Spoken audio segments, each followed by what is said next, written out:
I feel like this is starting to be the best deck of the format right now, because simply just it gets over it replaces Sweet Ninja right now, right? And it's performing dominantly everywhere else. And I would say just, the fact that Chen Pao could definitely, target anything on the field for 130 while you have the back Excaliburs just like, popping off everywhere is kind of insane in this situation. But overall, you got the Misty to accelerate. I'm seeing the boats be super common here because, like, being able to retreat is basically the hardest part here. And, Capes are making your Chen Pao and Suicune live longer with the starting planes. Starting planes is kind of insane, and I would recommend, you guys start playing that as well. And if you pull up the other deck, the Alteria Greninja deck, right? So I want to talk about the Alteria Greninja. Alteria Greninja, you saw 2 of them made it within the top 4, right? Because this deck is just insanely strong. And then the way it adapts to the format is pretty good because you do have access to the ponchos. And, with a lot of, Chen Paos running in the format, could definitely defend. And not only that, this deck plays well into like Hydraon as well. It plays really well into those really, really annoying decks. It just like makes your opponent play around with Meowth. Of course, you have your coin flip RNGs, but at the same time that you have that RNG going in, you do have those draw conditions, and those draw conditions are just like super, super strong. So I would say like the meta is definitely finding its place, with those 2 decks being, the 2 dominant ones, right? And then afterwards, if we take a quick look at any, if you could pull up a Bellybo, right? Bellybo is starting to see some consistency now, right? So we have Bellybo with Zeraora, Oricorio. Like you mentioned earlier, right? Oricorio's there to specifically play around those decks that, feel like they don't have to take care of Oricorio because, like, once it's there, they really can't play it. So if you don't respect your deck building to kind of, take out the Oricorio, you're going to be in a world of trouble. Yeah, in the top 4, they were able to get the double Greninja ping and then, make it out. But like at the same time, they were just bricking on their end. So at the Bellybo just hits like a truck for 2 energies, 70, and then 140. Once you have 4 energies, including 2 on itself, it's kind of insane. You have Zeraora ramping up energy. You have the electric generator ramping up energy. And, at this point, I feel like you could even just take out Heavy Helmet and play double Poncho, right? At that point, because we're seeing a lot of Greninja, we're seeing a lot of Chen Pao. And, in that situation, I could see that, being viable. And could you pull up that one Hydraon that was the Hydragon. I was gonna go to Hyperion real quickly before Hydragon. Yeah, let's go. Let's check out Hyperion. So right there. You want to talk about this deck because I know you're more knowledgeable. I love this deck. So this is one of my favorite, the Dragon Arcana Altaria decks.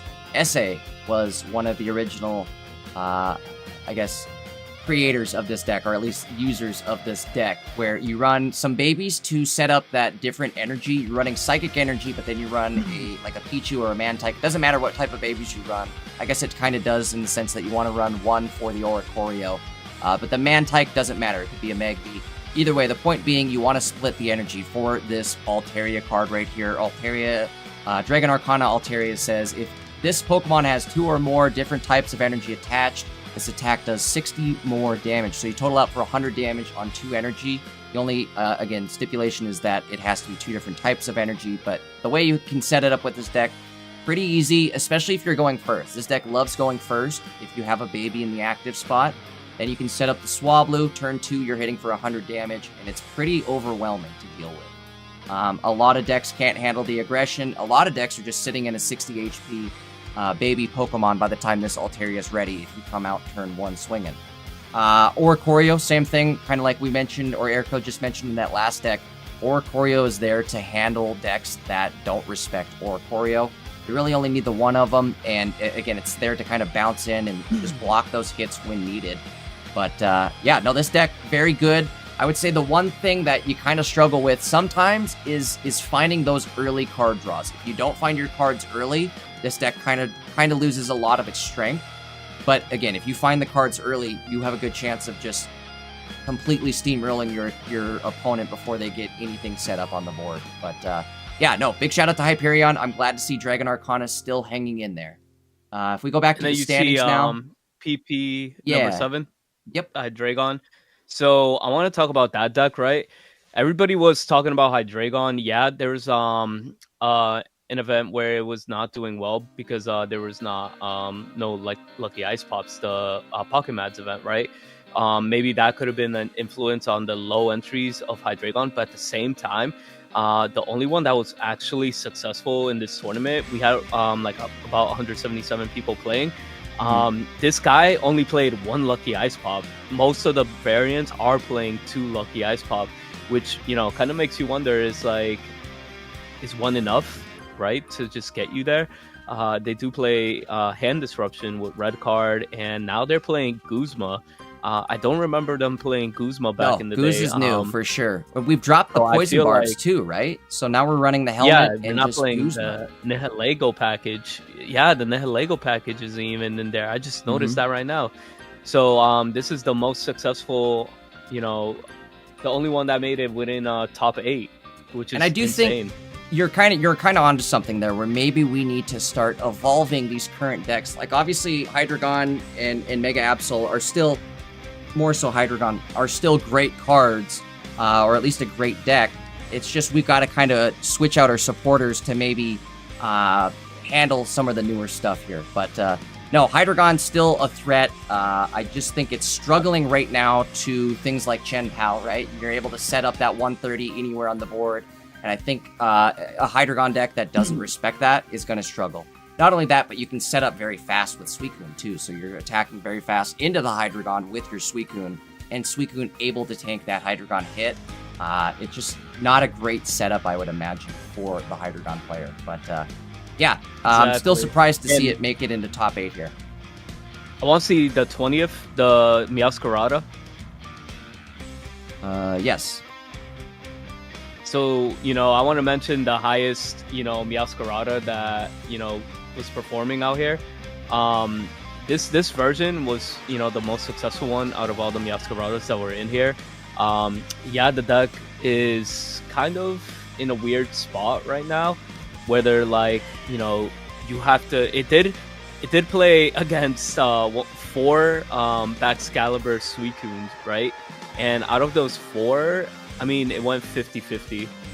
It tied with 1, lost to 1, and then it won 2 of them. So right now it's looking like it's kind of like a 50-50 when it comes into that matchup. So, you know, that's a matchup maybe where it could be like the old Decidueye maybe versus Suicune Greninja. This could probably be the next deck that could potentially counter you know, Baxcalibur, but then again, we don't have that much data. This deck did finish 5-2-1, so, you know, it was enough to make it. I think it made it into top this deck is also one that beat K-Tech, and that's what I was just going to suggest too, is that this is probably a great deck against something like the Swablu deck, where you're able to hit with the new Mioscarada EX and kind of just pick apart everything on the bench or on the field.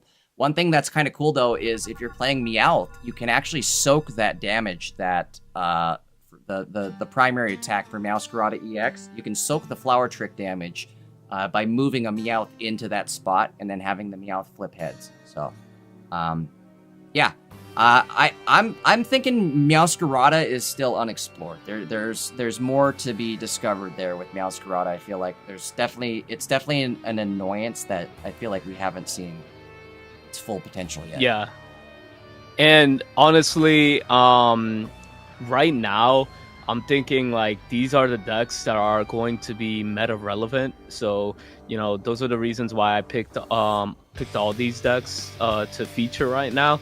Actually, there's one honorable mention, which is going to be off the wall. It's that Melmetal deck. Oh, dude. I think, okay, so this Melmetal deck, definitely, like you said, an honorable mention. I think they just had kind of a rough game, that last game that we tuned in. If that was played maybe a bit differently, if we maybe swap some cards around here, I think they're onto something, right? I think having some sort of energy generation for this Melmetal, and surprisingly, Orthworm works almost perfectly, right? With being like a 1-1-2 sort of setup for Melmetal or Meltan. And the great thing, too, is like you either start with Meltan and you can get the Amass start right off rip, or you start with Orthworm and then you can start building up the energy on the Melmetal. But again, I think Melmetal was kind of missing something for that, like, in-between phase of getting from Meltan to a Melmetal with having enough energy. And I think Orthworm is kind of helping bridge that gap. But exactly. Yeah. No, definitely a cool deck. That's pretty much it. The decks we wanted to go over for what to expect from the upcoming meta for this week. Unless things change, this is what you should be expecting. Yeah. But without further ado, thank you guys for watching. Thank you, Jay, for casting. Yeah, dude. Thanks for having me. I'm glad you could join me here. It was a lot of fun in Top Cut. Even as frustrating as it was still fun. You know what I mean? I still had fun watching that frustration. Sure. Big shout out to K-Tech. Again, I think he might have... There was like 600 people watching this tonight, so we might have unleashed a plague upon Pocket this week. Maybe. We'll have to see. And I'll give quick shout outs to the judges and everybody. Solomon and S Crusher, thank you guys for helping in the background, y'all the goats. And the last thing I want to say